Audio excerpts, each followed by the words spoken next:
Hey, Mike Baryla here from Tracy Rifle and Pistol. I got Rich Nance again here. He's from Guns and Ammo, Personal Defense TV, a bunch of other places.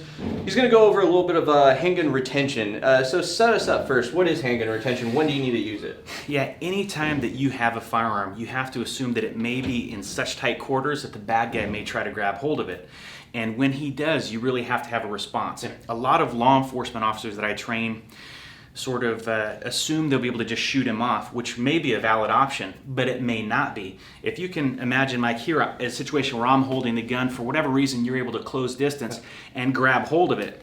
Now, you may dictate where the muzzle points rather than me. And if the gun is pointing in this direction, say, if I pull the trigger, not only is the round not going to impact you, it's potentially going to impact someone who's an innocent third party. And cause a malfunction. Exactly right. So just shooting him off is a very naive way to look at things. So you need to have a way to retain possession of this.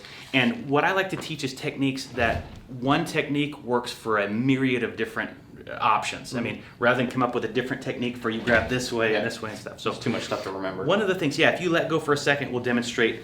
One of the guiding principles to this is that the closer the threat is, the more you have to retract the gun to your body. In other words, obviously, if we're at this distance and I do this, I'm inviting you to take this gun from me. Very easy to knock it down or out of the way. Exactly. So what I want to do is I want to bring the gun in here, and here is a very strong retention position. I have a lot of leverage. I could certainly fire from here.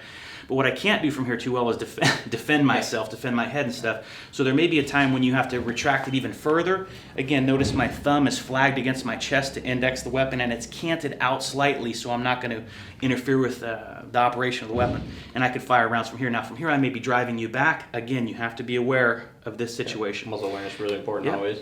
But a situation where we'll skip all that and just say somehow you've gained control of my weapon, because we're not perfect. Our spider senses aren't always on height.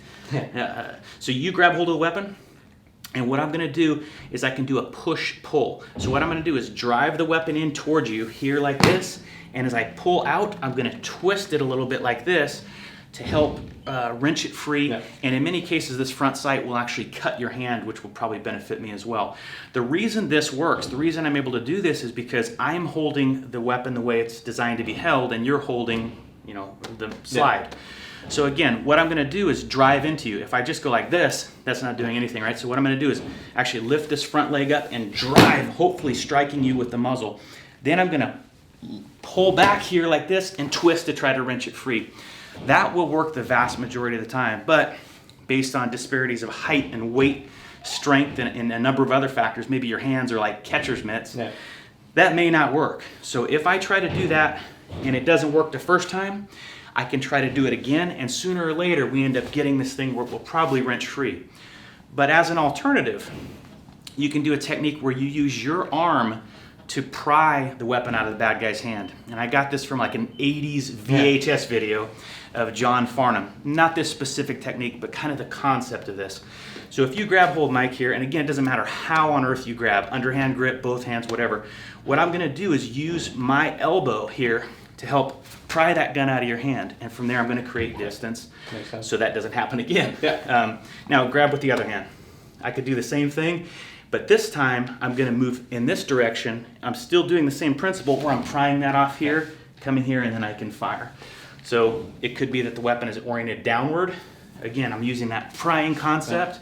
Or even if you drive it upward, again, trying to pry that off. There may be a time when your hand comes in front of your muzzle during the dynamic close quarter struggle that we're likely to be in.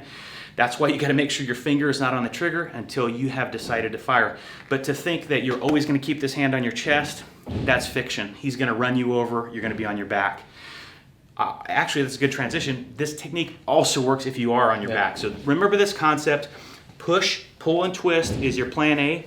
Plan B is use your elbow to pry the gun off of pry his hand off of your gun. Perfect.